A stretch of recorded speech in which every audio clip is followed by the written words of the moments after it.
Hola, buenas tardes. Hoy vamos a estar hablando de lo que son arreglos en lenguaje C. Les voy a compartir una presentación PowerPoint de manera de que puedan entonces apreciar lo que es el contenido. Y bueno, al final igual esta clase está siendo grabada para montarla en Zoom, en YouTube, disculpen, y bueno, puedan verla en cualquier momento. Por aquí.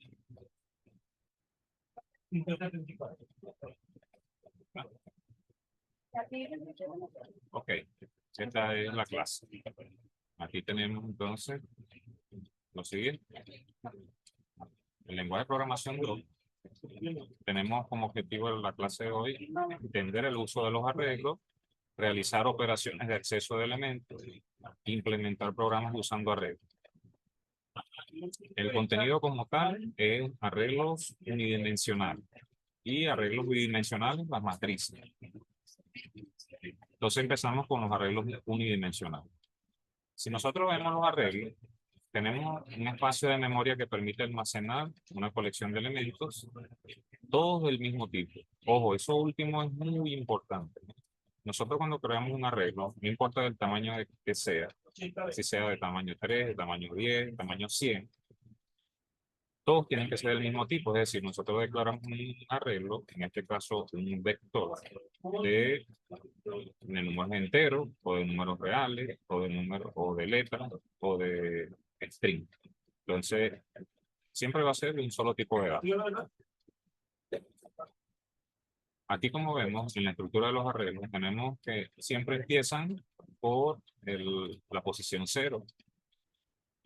Lo que está dentro de la casilla en cada uno de los recuadros es el elemento. Y lo que está en la parte de afuera, lo que ven en la parte inferior del vector, es el índice, pues, o la posición que va a tener cada elemento. Si vemos la dimensión, es el número de elementos en el arreglo. En este caso, la dimensión, ¿cuál sería? Si tenemos de 0 a 7, serían 8 elementos. El índice, el número que identifica de manera única a cada elemento del arreglo con un número. Entonces, así sea en lenguaje C, en C++, en Java, siempre el índice comienza en 0. Ok, en los arreglos unidimensionales tenemos que los lenguajes de programación permiten la declaración de los arreglos de cualquier tipo y prácticamente de cualquier tamaño. Entonces, la declaración viene de la siguiente forma. Tipo, que es el tipo de dato, ¿no? El nombre, y entre corchetes tenemos la dimensión, es decir, el número que va a representar el tamaño del vector. Se debe usar un nombre mnemotécnico. Es decir, nosotros tenemos que hacer el uso de si todo lo vamos a escribir en minúscula o en mayúscula, o si son dos palabras, la primera palabra en minúscula y cuando inicia la segunda palabra con la primera letra mayúscula, utilizando un underscore, empezando por letra, el tipo el nombre del vector, no por número. Ese tipo de cosas nosotros tenemos que predefinirlas y seguir ese estándar. Como referencia tenemos que, tanto para asignar un valor o para obtener un elemento, se usa el índice. O sea, siempre nosotros le vamos a pasar la posición en donde se ubique el elemento para poder obtenerlo. Este es un ejemplo en lenguaje C, donde podemos ver cómo se declara un vector, cómo se utiliza. En este caso, cómo se le asignan los valores. Si tenemos la librería stdio.h, tenemos una función, la función principal de tipo entero, el main, donde declaramos un vector de 5 posiciones. ¿Un vector de qué? De tipo char. Es decir, que va a tener las vocales internamente. Entonces, vean que la primera posición, vocales, que es el nombre del vector, entre corchetes 0, significa que la posición 0, o el índice como lo tenemos en 0, va a tener el elemento A. Cuando nos movemos en la siguiente línea de código, el vector vocales, en la posición 1, va a tener el elemento E. Y vean que está entre comillas porque es de tipo char. Ok. Si nosotros utilizamos, en este caso, un ciclo for, donde le decimos que el índice empieza lo tenemos marcado con la variable i de tipo entero, como un contador, lo iniciamos en 0 y lo incrementamos mientras la condición se cumple de que ese contador i sea menor que 5. Es decir, las 4 primeras posiciones del vector desde 0 a 4. 0, 1, 2, 3, 4. Las 5 posiciones en este caso. Y vamos incrementando entonces el contador hasta que se cumple esa condición. Vean que internamente tenemos declarada y que baje la línea cada vez que eh, insertamos una letra en el vector vocal. Ok, a medida que eso va haciendo la iteración, va insertando, mostrando en este caso los valores que están dentro del vector. Otra forma de declarar un arreglo en C, un arreglo en este caso un vector, ya vemos la librería que tenemos ahí en la función main, bueno, en el principal tenemos el vector vocales con ya los valores predefinidos. Vean que nos lo estamos cargando desde el teclado, simplemente lo estamos asignando de una vez. Entonces, al vector tenemos la posición A, tenemos el elemento A, el elemento E, I, O, U.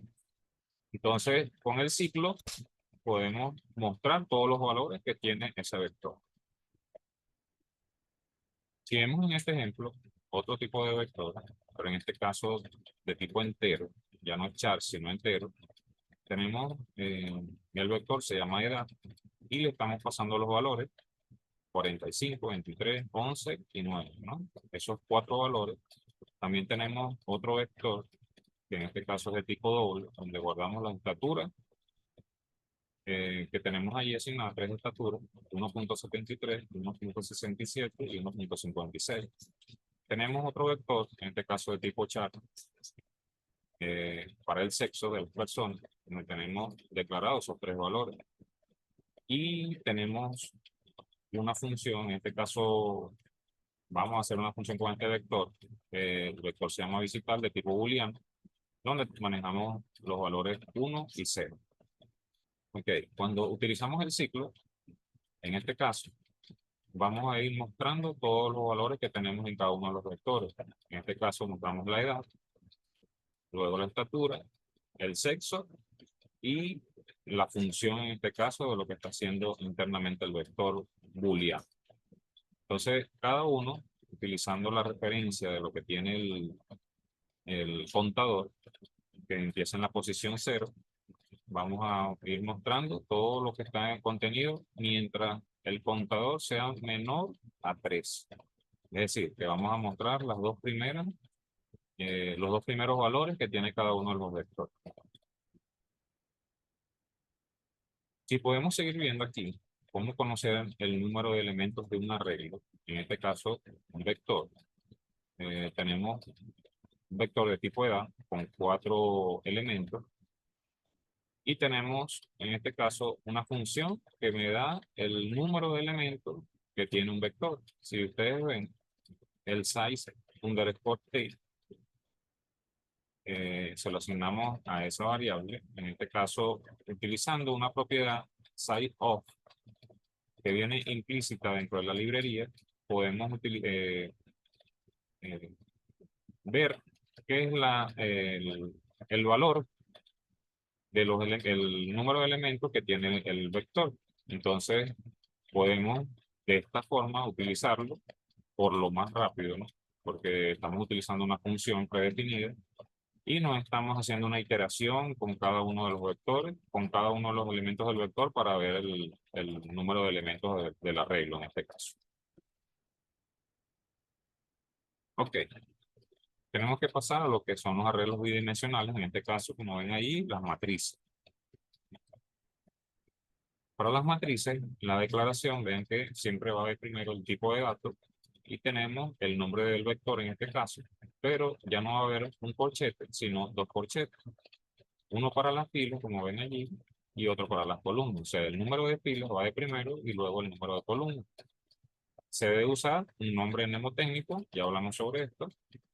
Y para la referencia tenemos que, tanto para asignar un valor o para obtener un elemento se usa el índice de la fila y de la columna. Como ven allí, arreglo, o sea, arreglo es el nombre de la matriz, separado por dos corchetes, uno para la fila y otro para la columna. Muy importante denotar la diferencia que hay entre los vectores y las matrices en este aspecto de la declaración. Simplemente para las matrices, un corchete más. Si vemos un ejemplo de un código, eh, podemos ver de la misma forma la librería y podemos ver entonces la declaración de un vector not de tipo entero, donde dice que tiene 4 filas y 3 columnas. Entonces, podemos ver que a esa matriz nota en la posición 0, es decir, en la fila 0, en la columna 0, le asigno el valor 7. Si vemos en la en la quinta línea de este código, a la matriz nota, en la posición de la fila número 2 y en la columna número 1, le asigno el valor 3. Para poder moverme o podernos mover dentro de una matriz, tenemos que declarar o utilizar dos ciclos for en este caso, uno para las filas, el primero, y otro para las columnas, que es el segundo.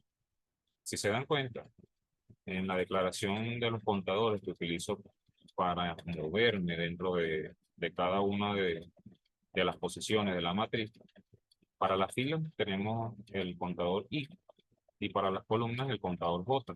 Si nos damos cuenta en la condición de cada uno de los for, tenemos que el contador I mientras sea menor que 4 y para el contador de las columnas J mientras sea menor que 3. Entonces, de esa forma nos vamos a poder moviendo a lo largo de la fila y luego bajamos para movernos a lo largo de la columna.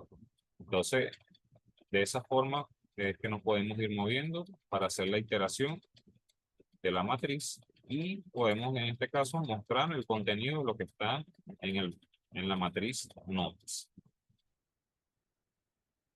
Si vemos un código adicional para las matrices, ¿cómo conocer el número de filas y columnas de una matriz? Bueno, de esa misma forma como lo hicimos con el vector, pero en este caso tenemos que hacer guardar el contenido de lo que tiene la fila y el contenido de lo que tiene la columna, como lo vemos aquí, en una matriz de nombre n de 4 filas y de 3 columnas, tenemos que declarar una variable para las filas y otra variable para las columnas y asignarle lo que es la operación aritmética que tiene el uso en este caso, las dos funciones size of. Siendo así, nosotros podemos obtener entonces lo que es el número de filas y columnas sin saber internamente en la programación cómo está declarado. Entonces imprimimos esos resultados y ahí podemos ver entonces cuál es el contenido, el número de las filas y las columnas de esta matriz.